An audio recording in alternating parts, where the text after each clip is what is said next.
அல்ஹம்துலில்லாஹி ரப்பில் ஆலமீன் வஸ்ஸலாத்து வஸ்ஸலாமு அலா அஷ்ரஃபில் முர்ஸலீன் வ அலா ஆலிஹி வஸ்ஸஹ்பிஹி அஜ்மஈன் அம்மா பஅத். ரப்பி இஷ்ரஹ் லி ஸத்ரி வ யஸ்ஸிர் லி அம்ரி வஹ்லுல் உக்தத்தம் மின் லிசானி யஃப்கஹு கௌலி. அஸ்ஸலாமு அலைக்கும் வரஹ்மத்துல்லாஹி வ பரகாத்துஹு. ரியாலுஸ் ஸாலிஹீன்ல முதலாவது ஹதீஸை லாஸ்ட் வீக் நாம் பார்த்தோம். முதலாவது சாப்டர் தலைப்பை ஞாபகப்படுத்தி கொள்ளும், அதாவது எங்கள் நீயத்தை புதுப்பிச்சு கொள்வது அல்லது நீயத்தை அல்லாஹுக்காக என்று வைத்துக் கொள்வது தொடர்பாக வரக்கூடிய ஹதீஸ்களை தான் இமாம் நவவி அவர்கள் முதலாவது சாப்டரில் தொகுத்துக்கிறாங்க. அதில் முதலாவது ஹதீஸ் நாங்கள் லாஸ்ட் வீக் பார்த்தோம். இதில் ரெண்டாவது ஹதீஸ் ஆயிஷா ரலியல்லாஹு அன்ஹா அறிவிக்கிற ஒரு ஹதீஸ். இமாம் புகாரி இமாம் முஸ்லிம் ரெண்டு பேரும் பதிவு செஞ்சுக்கிற ஒரு ஹதீஸ் தான் ரெண்டாவது ஹதீஸ். அதில் என்னென்னா, ரசூல் ஸல்லல்லாஹு அலைஹி வஸல்லம் அவர்கள் கூறினார்கள், கால ரசூலுல்லாஹி ஸல்லல்லாஹு அலைஹி வஸல்லம் யகுஷு ஜைஷுனில் காபத்தை ஃபஇதா கானு பி பைதாஅ மினல் அர்தி யுக்ஸஃபு பி அவ்வலிஹிம் வ ஆஹிரிஹிம். ரசூல்லா சொல்கிறார் என்னென்னா, ஒரு காலத்தில் அல்லது ஒரு சந்தர்ப்பத்தில் ஒரு படையொன்று ஏதாவது ஒரு படையொன்று காபத்துல்லாவை தாக்கும் அல்லது காபத்துல்லாவோட யுத்தம் செய்யும். ஃபைதா கானு பி பைதாஅ மினல் அர்தி. அப்போ அவ்வாறு யுத்தம் நடக்கும் போது ஒரு கிரவுண்டு மாதிரி அல்லது ஒரு வெட்ட வெளி மாதிரி ஒரு ஃப்ளட்டான ஏரியாவில் எல்லாரும் இருக்கும்போது யுக்ஸஃபு பி அவ்வலிஹிம் வ ஆஹிரிஹிம், அந்த சமூகத்தில் முன்னுக்குகிறார்கள் அல்லது பின்னுக்கிறார்கள், அதாவது ஃபர்ஸ்ட் டு லாஸ்ட் எல்லாரும் அழிக்கப்படுவார்கள் அல்லது அந்த யுத்தத்தால் கொல்லப்படுவார்கள் என்று ரசூல் ஸல்லல்லாஹு அலைஹி வஸல்லம் அவர்கள் சொல்கிறார்கள். அதாவது என்னென்னா, ஒரு காலத்தில் ஒரு யுத்தம் ஒன்று நடக்கும். யுத்தம் ஒன்று வந்தால் அந்த சந்தர்ப்பத்தில் இருக்கிற எல்லாரும் அழிவாங்க. அதில் அல்லாஹ் தஆலா அந்த எல்லாரையும் அழிப்பா. யுக்ஸஃபுன்னா சில வேலை இந்த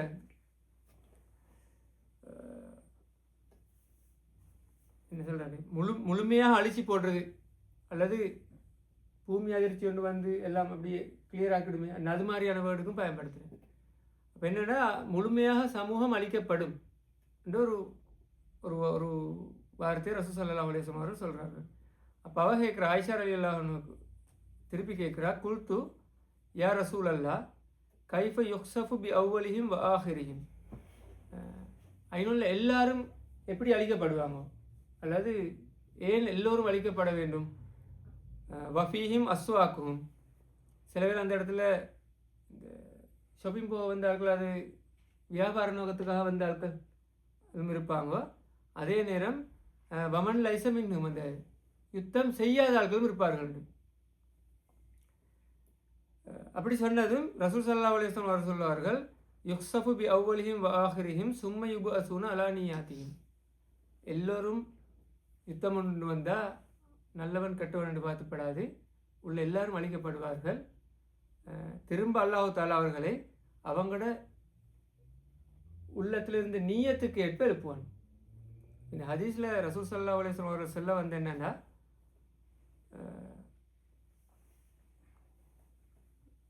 நாங்கள் எல்லாரும் ஒரு இடத்துல இருக்கும்போது ஏதோ ஒரு பிரச்சனையால ஒரு யுத்தம் உண்டோ அல்லது அழிவுண்டு வாரன்னு சொல்லுங்களேன்.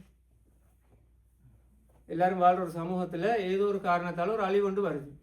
அது சில வேலை ஒரு யுத்தமாக இருக்கலாம். இங்கே யுத்தம் என்று ரசூல் ஸல்லல்லாஹு அலைஹி வஸல்லம் சொல்கிறாங்க. அதே மாதிரி ஒரு இயற்கை அழிவாக இருக்கலாம், அல்லது ஏதாவது ஒரு காரணத்தால் இல்லை ஒரு நோய் உண்டாக இருக்கலாம், ஒரு தொற்று நோய் உண்டு மாதிரி.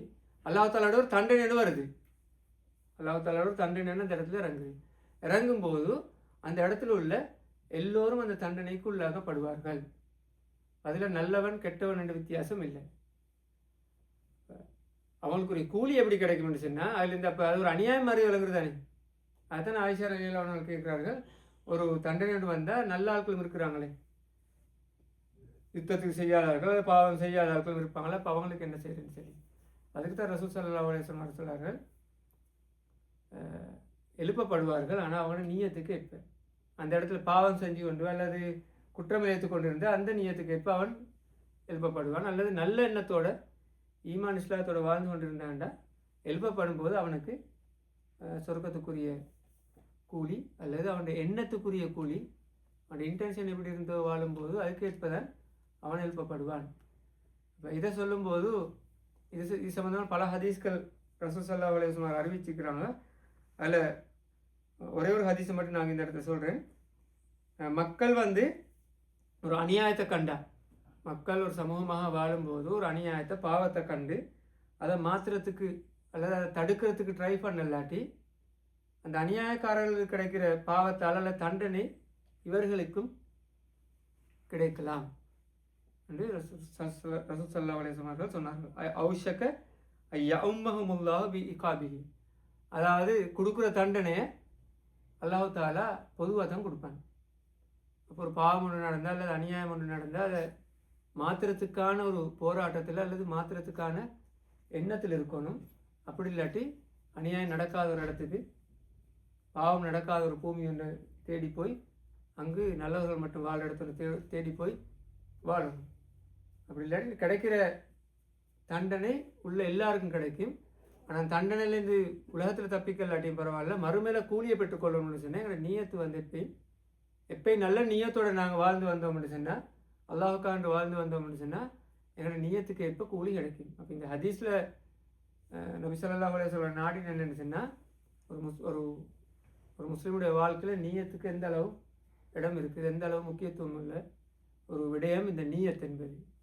அப்போ பாவம் செய்கிற மக்களுக்கு மத்தியில் 10 பேர் பாவம் செய்யும்போது 11வது ஆளாக நாங்கள் அந்த இடத்துல இருந்தாலும் எங்களோட எண்ணம் அந்த பாவத்துக்கு எதிராக அல்லது பாவத்தில் ஈடுபடாமல் இருக்கணும் என்ற எண்ணம் அல்லது பாவத்திலிருந்து காப்பாற்ற வேண்டும் என்ற எண்ணத்தோடு எங்களோட வாழ்க்கை இருந்தால் அதற்கான கூலியை அல்லாஹ் தஆலா மறுமையில் அவர்களுக்கு கொடுப்பாங்க. எனவே நீயத் என்பது, எண்ணம் என்பது எப்பயும் தூய்மையாக இருக்கணும். இப்போ அந்த இஹ்லாசு நீயா என்பது ஒரு முஸ்லீமுடைய வாழ்க்கையில் முக்கியத்துவம் இடத்தை காட்டுற ஹதீஸ் தான் இந்த 2வது ஹதீஸ். இது புகாரி முஸ்லீமில் வர ஹதீஸ். இன்ஷால்லா அதுக்கேற்ப என்னோட வாழ்க்கையில் நாங்கள் அடிக்கடி நீயத்தை புதுப்பித்து கொள்ளக்கூடியவர்களாக மாறணும். ஏன்னா எங்களோட கண்ட்ரோல் இந்த விடுபடுறது விடுபடும் போது நாங்கள் அந்த இடத்துல நீயத்தை புதுப்பித்து கொள்ள வேண்டும். நீயத்தை நாங்கள் புதுப்பிக்கிற அளவுக்கு எங்களோட வாழ்க்கையில் அல்லாஹ்வுடனான தொடர்பு அதிகமாகவும் நெருக்கமாகவும் இருக்கும். இன்ஷா அல்லாஹ் அதுக்குரிய முயற்சி நாங்கள் எடுக்கிறதுக்கு அல்லாஹ் தஆலா எங்கள் அனைவருக்கும் அருள் புரிவானாக.